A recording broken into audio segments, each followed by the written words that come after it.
ಹೇಳ್ತಾರೆ ಧಾರ್ಮಿಕ ದತ್ತಿ ಈ ಟ್ರಸ್ಟಿಗೆ ಇರೋದು ಸಿದ್ಧಾರ್ಥ ವಿಹಾರ ಟ್ರಸ್ಟ್ ಅದು ನಡೆಸ್ಕೊಂಡು ಬಂದಿರೋ ಕಾರ್ಯಕ್ರಮಗಳೆಲ್ಲವೂ ಕೂಡ ಅದಕ್ಕೆ ಸಂಬಂಧಪಟ್ಟದ್ದು. ಈಗ ಹೈಟೆಕ್ ಏರೋಸ್ಪೇಸ್ ಪಾರ್ಕ್ ಎಲ್ಲಿ ಜಾಗ ಕೊಟ್ಟಿರೋದು Mahesh ji? Hitech aerospace park ನಲ್ಲಿ ಧಾರ್ಮಿಕ ದತ್ತಿ ವಿಚಾರಕ್ಕೆ ಕೆಲಸ ಮಾಡ್ತಿದ್ದ ಟ್ರಸ್ಟಿಗೆ ಜಾಗ. ಇಲ್ಲಿ ನೋಡಿ ಧಾರ್ಮಿಕ ಪ್ರಶ್ನೆ ಏನಂದ್ರೆ, ಒಬ್ಬ ಮಲ್ಲಿಕಾರ್ಜುನ್ ಖರ್ಗೆ ಅಂತ ಒಬ್ಬ ಹಿರಿಯರು 5 ದಶಕಗಳ ಕಾಲ ಸಾರ್ವಜನಿಕ ಜೀವನದಲ್ಲಿ ಇದ್ದಂಥವ್ರು. ಅವರ ಅಳಿಯ MP, ಮಗ ಮಂತ್ರಿ, ಎಲ್ಲರೂ ಕೂಡ ಈ ಜಾಗ ಇದೆ, ಆ ಜಾಗದೊಳಗಡೆ ಡಿಫೆನ್ಸ್ಗೆ ಬೇಕಾಗಿರ್ತಕ್ಕಂಥ ಇಂಡಸ್ಟ್ರಿನ ಪ್ರಮೋಟ್ ಮಾಡಲಿಕ್ಕೆ ಅದು ಸಿವಿಕ್ ಅಮೆನಿಟೀಸ್ ಸೈಟ್ಸ್ ಅಂತ ಕೊಟ್ಟಿರ್ತಕ್ಕಂಥ ಈ CA ಸೈಟನ್ನು ಇನ್ನೇನು ಬೇಡ. ನಮ್ಮ ಪ್ರಶ್ನೆ ಇರ್ತಕ್ಕಂಥದ್ದು ಮೊದಲನೇದು, ದೇವರಾಜ್ ಅವರು ಹೇಳ್ದಂಗೆ ಇದಕ್ಕೆ 147 ಸೈಟು, ಇಡೀ ಕರ್ನಾಟಕದ 29 ಜಿಲ್ಲೆಗೆ ಸಂಬಂಧಪಟ್ಟಂತ 147 ಸೈಟ್ ಜಾಗಗಳು. ಅದಕ್ಕೆ 47 ಜನ ಅರ್ಜಿ ಹಾಕಿದ್ರು ಅಂತ ಹೇಳಿ ಇವರು 193 ಜನ ಅರ್ಜಿ ಹಾಕ್ತಾರೆ, 43 ಜನ ಗಲಾಟ್ ಮಾಡ್ತಾರೆ. ಇಲ್ಲ ಅದು ಹೇಳ್ತೀನಿ ಎಲ್ಲ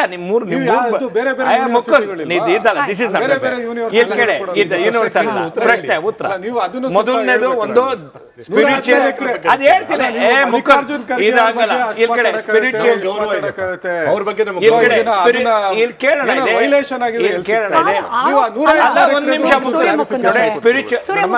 ಆರೋಪ ಅಂತ ಬಂದಾಗ ಸಿದ್ದರಾಮಯ್ಯ ಬಗ್ಗೆ ಪ್ರಶ್ನೆ ಕೇಳಬಹುದು, ಆರೋಪ ಅಂತ ಬಂದಾಗ ಮಲ್ಲಿಕಾರ್ಜುನ್ ಖರ್ಗೆ ಅವ್ರ ಬಗ್ಗೆ ಪ್ರಶ್ನೆ ಕೇಳಬಹುದು.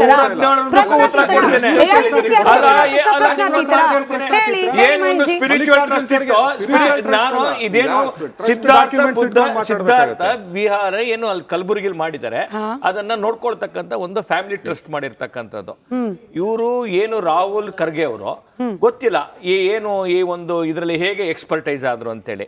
ಯಾವ್ದಾದ್ರು ಒಂದು ಸಿಂಗಲ್ ವಿಂಡೋ ಹೋಗೋಕ್ಕೂ ಮುಂಚೆ ಮೊದಲೆಲ್ಲ ಏನಿತ್ತು, ಇದೆಲ್ಲ ಏನು ಫೀಸಿಬಿಲಿಟಿ ಫೀಸಿಬಿಲಿಟಿ ಪ್ರಶ್ನೆ ಇರುವಂತದ್ದು ಇಲ್ಲಿ ಏನಂತಂದ್ರೆ, ನನ್ನ ನೇರ ಚಾರ್ಜ್ ಇಷ್ಟೇನೆ ಹೇಳ್ತೀನಿ ಕೇಳಿ. ಮಲ್ಲಿಕಾರ್ಜುನ್ ಖರ್ಗೆ ಅವರಿಗೆ ನಾನು ಕೇಳ್ತೀನಿ, ಇದೇ ನೀವು ಮಾಡೋದು ಅಂತಿದ್ರೆ ತಾವು ಯಾಕೆ ಇದನ್ನ ಕಲಬುರಗಿಲಿ ಮಾಡಕ್ ಪ್ರಯತ್ನ ಮಾಡಿಲ್ಲ? ಕಲಬುರಗಿ ಒಳಗಡೆ 371 ಜೆ ಇರತಕ್ಕಂಥದ್ದು 100 ಅವಕಾಶಗಳಿತ್ತು. ಸ್ಕಿಲ್ ಡೆವಲಪ್ಮೆಂಟ್ ಒಂದೇ ಒಂದು ಏನಾದ್ರು ಕಲಬುರಗಿ ಒಳಗಡೆ ಒಂದ್ ನಿಮಿಷ ಮುಕ್ಕಂದವ್ರೆ, ಕಲಬುರಗಿ ಒಳಗಡೆ ಒಂದೇ ಒಂದು ಪ್ರತಿನೆ ಲಾ ಕಾಲೇಜ್ ಬಿಟ್ರೆ ಇನ್ನೊಂದು ಕಾಲೇಜ್ ಅಲ್ಲ, ನೀವು ಬಿಡ್ತಾನೆ ಇಲ್ಲ ಮಾತಾಡಕ್ಕೆ. ಇಲ್ಲಿ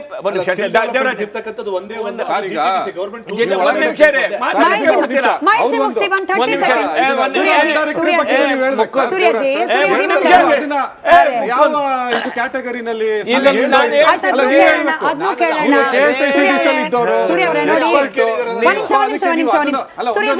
ಓವರ್ಲ್ಯಾಪ್ ಆಗ್ತಾ ಇದ್ರೆ ನನ್ನ ಪ್ರಾಬ್ಲಮ್ ಏನ್ ಗೊತ್ತಾ, ನನ್ನ ವೀಕ್ಷಕರಿಗೆ ಕನ್ಫ್ಯೂಷನ್ ಆಗ್ಬಾರ್ದಪ್ಪ.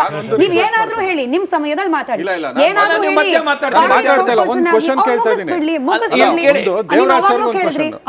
ದೇವರಾಜ್ ಸರ್ ಈಗ ಖರ್ಗೆ ಸಾಹೇಬ್ರ ಬಗ್ಗೆ ಮಾತಾಡಿದ್ರಲ್ಲ, ಅದೇ ರೀತಿ 116 ಎಕರೆ ಚಾಣಕ್ಯ ಯೂನಿವರ್ಸಿಟಿಗೆ ಯಾವ ಸಿಂಗಲ್ ಇಲ್ಲಿ ನೋಡಮ್ಮ, ಇಲ್ಲಿ ಈ 50 ವರ್ಷ ರಾಜಕಾರಣ ಮಾಡದಂತವ್ರಿಗೆ ಆ ಸಮುದಾಯದ ಎಲ್ಲವೂ ನನ್ನ ಕುಟುಂಬಕ್ಕೆ ಬೇಕು ಅಂತಕ್ಕಂಥದ್ದು.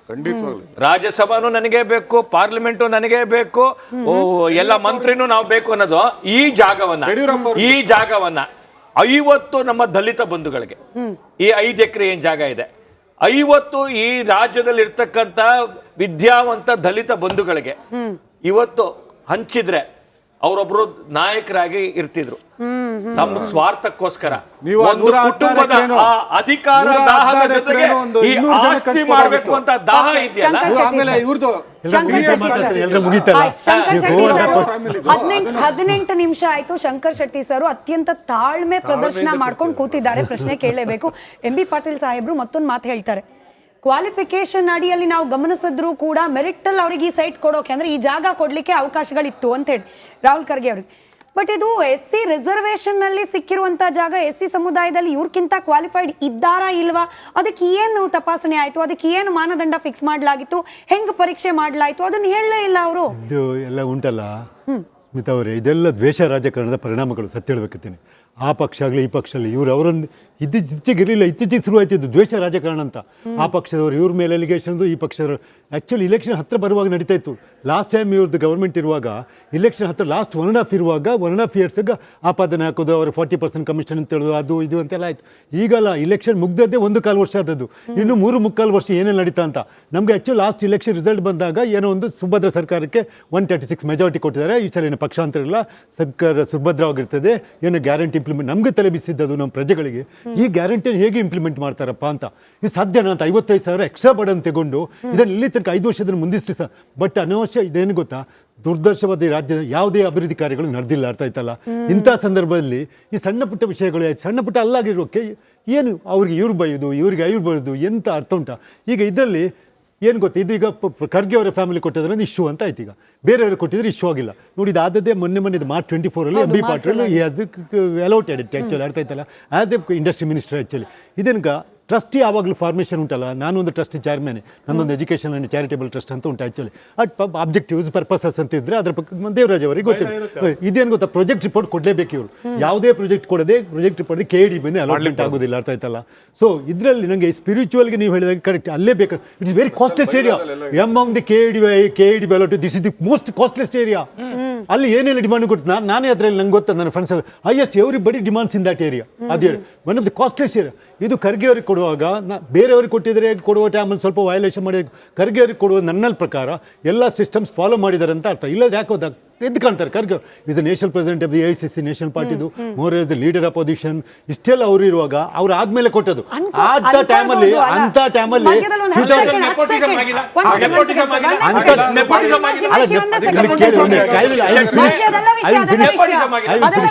ಶಂಕರ್ ಶೆಟ್ಟಿ ಸರ್, ನನಗೆ ಬಂದ ಅನುಮಾನ ಏನ್ ಗೊತ್ತಾ, ನೀವು ಭಾವಿಸದಂತೆ ಅಲ್ಲಿ ಆಗಿದ್ರೆ ವೆಲ್ ಅಂಡ್ ಗುಡ್ ಸರ್. ನೀವು ಹೇಳ್ದಂಗೆ ಇದು ಖರ್ಗೆ ಅವ್ರಿಗೆ ಕೊಡಬೇಕಾದ್ರೆ, ಅಂದ್ರೆ ಅವ್ರ ಕುಟುಂಬದವ್ರಿಗೆ ಕೊಡಬೇಕಾದ್ರೆ ಎಲ್ಲವೂ ಕೂಡ ಪ್ರೊಸೀಜರ್ ಫಾಲೋ. ನಾವು ಮೂಢ ವಿಚಾರದಲ್ಲೂ ಹಂಗೆ ಅನ್ಕೊಂಡಿದ್ವಿ ಸರ್. ಸಿದ್ದರಾಮಯ್ಯನವ್ರು ನಾವು ಯಾರು ಕೇಳಿಲ್ಲ ಅಂದಾಗ ನಿಜ ಅನ್ಕೊಂಡಿದ್ವಿ. ಏನಾಯ್ತು ಕಡೆಗೆ ನಾವು ಬಾರಿ ಡಿಸ್ಕಷನ್ ಮಾಡಿದ್ದೇವೆ. ಈಗ ಇದಕ್ಕೂ ಬೇಕಾದಷ್ಟು ಇದನ್ನ ಮತ್ತೇನು ಗೊತ್ತಾ ನೋಡಿ, ವಿಷಯಗಳು ಎಲ್ಲಿ ತನಕ ಅಂತ ಹೇಳಿದ್ರಿ, ಇವಾಗ ಛಲವಾದಿ ಎಲ್ಲಿ ತನಕ ರಾಜಕೀಯದಲ್ಲಿ ಇದು ಬರ್ತದೆ ಅಂತೇಳಿ, ಛಲವಾದಿ ಬಹುಶಃ ರಾಜಕೀಯ ಗುರು ಅಂತ ಛಲವಾದಿ ಸ್ವಾಮಿ ಅದು ಖರ್ಗೆ ಅವರು. ಖರ್ಗೆ ಅವರ ಇದರಲ್ಲಿ ಪಳಗಿದವರು. ಖರ್ಗೆ ಅವರು ರೈಲ್ವೆ ಮಿನಿಸ್ಟರ್ ಆಗಿದ್ದು. ನಾನು I got high regards with Chalavadi Narayana Swamy ಬಗ್ಗೆ ಹೈ ರಿಗಾರ್ಡ್ಸ್ ಉಂಟು. Is a gentleman.